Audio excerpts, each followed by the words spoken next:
ওনার কাছে আমার অনুরোধ যেন আবার ওই সিচুয়েশন কেওসটা যেন না তৈরি হোক, যেন উনি সুস্থভাবে ভালোভাবে ঠাকুর বাড়িতে এসে আমাদের সুসম্মানে, যেন ওটা আমাদের দায়িত্ব, ওটা ওনারও দায়িত্ব কি আমাদের বাড়িতে কেউ আসছে অতিথি হিসাবে, ঠাকুর বাড়ি হিসাবে আমি বলছি, রাজনৈতিক বক্তব্য এখানে রাখছি না। আর আমাদের দায়িত্ব ওনাকে সুসম্মানে ওনাকে পুজো দিয়ে উনি যেন ভালোভাবে সুস্থভাবে ফিরে যেতে পারেন। নমস্কার, বিপিএন বাংলায় আপনাদের সকলকে স্বাগত। এই মুহূর্তে আমরা রয়েছি ঠাকুরনগর ঠাকুরবাড়িতে, আর আমাদের সঙ্গে রয়েছেন এই রাজ্যে সর্বকনিষ্ঠ বিধায়িকা মধুপর্ণা ঠাকুর। যদি প্রথমেই আপনাকে পিপিএন বাংলা স্বাগত জানাই। নমস্কার, ধন্যবাদ। এই মুহূর্তে যে বিষয়টা নিয়ে এই রাজ্য বা গোটা দেশ সরগরম বলতে বলা যায়, সেটা হচ্ছে এসআইআর, এবং তার সঙ্গে সঙ্গে এসআইআর এর হিয়ারিং প্রক্রিয়া চলছে, আপনি জানেন।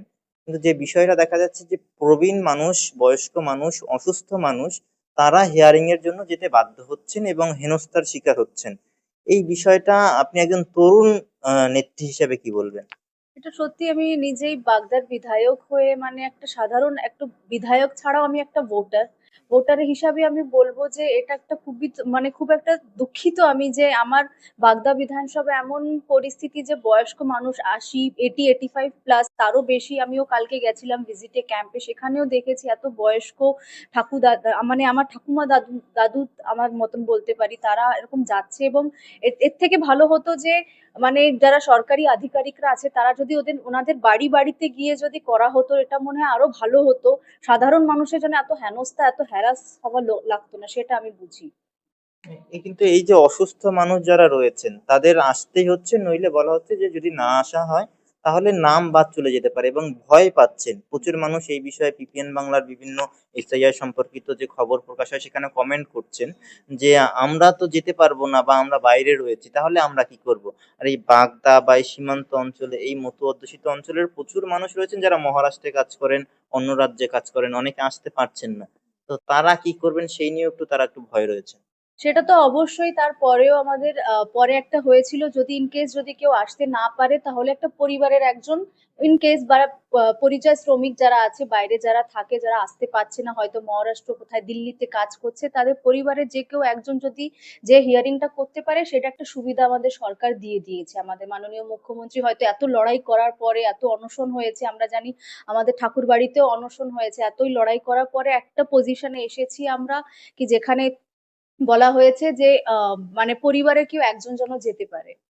হ্যাঁ, আরেকটা বিষয়ে সাধারণ মানুষ জানতে চাইছেন যে এই যাদের বিভিন্ন ধরনের কাগজ বা ডকুমেন্টস নেই, তারা কি করবেন? ধরুন কারোর কাছে আধার কার্ড, প্যান কার্ড এই সমস্ত ডকুমেন্ট রয়েছে, 1987 বা তার আগের ডকুমেন্টস নেই, এবং 2002 সালেও নাম নেই, তাই তাদের হেয়ারিং এ ডাকা হচ্ছে। তাদেরকে কিভাবে আশ্বস্ত করবেন? কারণ আমরা দেখেছি এর আগে আতঙ্কে অনেক মানুষ আত্মহত্যা করেছেন। তার জন্য আমরা, এর জন্যই তো তার বিরোধিতা আমাদের মুখ্যমন্ত্রী করেছিলেন, এবং আমার অল ইন্ডিয়া মতো মহাসংঘের পক্ষ থেকে অনশন করা হয়েছিল। যারা এখন আছে, অনেক আছে যে 2000 সালের যত বন্যা হয়েছে তাতে অনেক ডকুমেন্টস নষ্ট হয়ে গেছে, খারাপ হয়ে গেছে। কোথা থেকে সাধারণ মানুষরা কোথা থেকে এত ডকুমেন্টস আনবে? বার্থ সার্টিফিকেট অনেকেরও নাই। আগে এমন ছিল যে যতদূর আমি শুনেছি যে হসপিটালে বার্থ হতো না, জন্ম ঘরের ভেতরেই হয়ে যেত। তারা তো বার্থ সার্টিফিকেট প্রোভাইড করতে পারবে না, তাদের জন্য মানে মুখ্যমন্ত্রী, আমরা যতদূর মুখ্যমন্ত্রী যা নির্দেশ দেবে, উনি আমাদের মুখ্যমন্ত্রী আগে থেকে বলেছে একটাও যদি, এবং অভিষেক ব্যানার্জিও বলেছে একটাও যদি বৈধ ভোটার যদি আমাদের কাটা পড়ে, তো আমরা এই আন্দোলন আমরা দিল্লি অব্দি নিয়ে যাব। এবং ওই যে যেই যে সিস্টেমে চলছে, এখনো সিস্টেমের মধ্যেই চলছে। আমাদের মুখ্যমন্ত্রী যেই পথে আমাদেরকে হাঁটতে বলবে আমরা সেই পথেই চলবো। অভিষেক বন্দ্যোপাধ্যায়ের কথা বললেন, অভিষেক বন্দ্যোপাধ্যায় এই ঠাকুরনগরে আসার কথাও বলেছেন, ঠাকুর বাড়িতে আসার কথাও বলেছেন। বলছেন যে আমি ঠাকুর বাড়িতে যাব, এবং মতুয়াদের, সাধারণ মানুষদের যে কথাগুলো রয়েছে, প্রশ্ন রয়েছে, সেগুলো শুনবেন, অভিযোগ শুনবেন, এবং তাদের পাশে থাকার কথা বলবেন।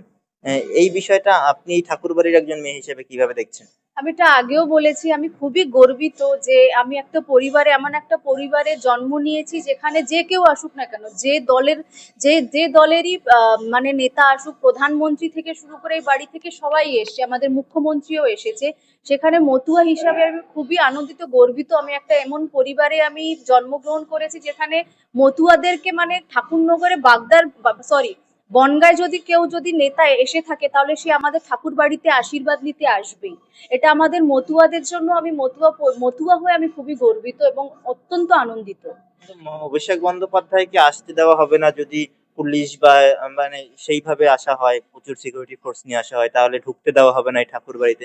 আপনি বলছিলেন এই বনগাঁতে যদি কোনো নেতা, প্রধানমন্ত্রী হোক বা মুখ্যমন্ত্রী হোক আসে, তাহলে এই ঠাকুর বাড়িতে আসেন, কারণ ঠাকুর বাড়ির একটা ধর্মীয় মাহাত্ম্য রয়েছেন, আশীর্বাদ নিয়ে নেওয়ার জন্য আসেন। তো অভিষেক বন্দ্যোপাধ্যায়কে ঢুকতে দেওয়া হবে না এই কথা বলা হচ্ছিল, তাহলে তিনি কি এই বাড়িতে আসতে পারবেন না আগামী 9 তারিখে? অবশ্যই আসবে, উনি বলেছে। তার আগেও আমি মানে যেটা চলছে, আমি শান্তনু দাদাকে আমি আগে থেকে অনুরোধ করেছি কি 23 সালে উনি এসেছিলেন, আশীর্বাদ নিতে এসেছিলেন, ঠাকুরকে পুজো দিতে এসেছিলেন, কিন্তু দিতে পারেনি। সেই সিচুয়েশনটা যেন আবার তৈরি না হোক এখানে, এবং ওনার কাছে আমার অনুরোধ যেন আবার ওই সিচুয়েশন কেওসটা যেন না তৈরি হোক, যেন উনি সুস্থভাবে ভালোভাবে ঠাকুর বাড়িতে এসে আমাদের সুসম্মানে, যেন ওটা আমাদের দায়িত্ব, ওটা ওনারও দায়িত্ব কি আমাদের বাড়িতে কেউ আসছে অতিথি হিসাবে, ঠাকুর বাড়ি হিসাবে আমি বলছি, রাজনৈতিক বক্তব্য এখানে রাখছি না।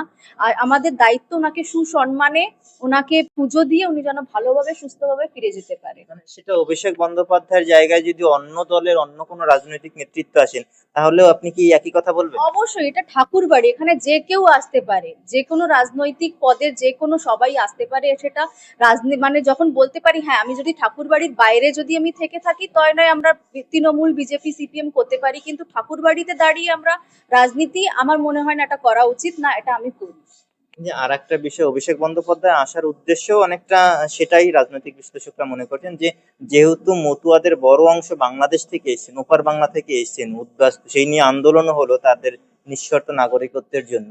তো সেই সমস্ত মানুষ যারা ওপার বাংলা থেকে এসেছেন, মতুয়া সমাজের বা অন্য হিন্দুদের মধ্যে অন্য সম্প্রদায়ের হতে পারে, তাদের উদ্দেশ্যে আপনি কি বার্তা দেবেন? আপনি যেহেতু নিজে একজন জনপ্রতিনিধি, যে তারা অনেকে ভয় পাচ্ছেন যে তাদের আবার বাংলাদেশে ফেরত মানে পাঠিয়ে দেওয়া হবে না তো, নাগরিকত্ব কেড়ে নেওয়া হবে না তো, তারা যে লক্ষ্মীর ভান্ডার হোক বা বিভিন্ন সরকারি সুযোগ সুবিধা পাচ্ছেন সেটা থেকে বঞ্চিত হবেন না তো? সেই সমস্ত মানুষদের এই এসআইআর চলাকালীন সময় কি বার্তা দেবেন? সেটাই একটাই কথা, মূলত যেহেতু আমাদের মুখ্যমন্ত্রী অনেক আগে থেকেই আন্দোলন করেছিল, একদম শুরু থেকেই বলেছিল, এবং আমাদের যে অল ইন্ডিয়া মতুয়া মহাসংঘ অনেক আগে থেকেই বলেছিল কি নিঃস্বার্থ নাগরিকত্ব দেওয়া হোক, কোনো ডিমান্ড না থাকে, কোনো ডকুমেন্টস না করে আমাদেরকে নিঃস্বার্থভাবে যেন নাগরিকত্ব দেওয়া হোক, এবং সেই হিসাবেই দাঁড়াবো এখনো। আমি বলবো কি আমাদেরকে নিঃস্বার্থ নাগরিকত্ব দেওয়া হোক, যেহেতু আমরা জানি অনেক পিছিয়ে পড়া সমাজের থেকে আমরা আসি, এদের ডকুমেন্টস নেই, আমরা জানি যে অনেক প্রবলেমস আমাদের ফেস করতে হয়। সেখানে মতুয়াদেরকেও আমি বলবো কি আমাদের চিন্তার কিছু নেই, এরকম কিছুই হবে না যে আমাদের আবার বাংলাদেশে তাড়িয়ে দেবে।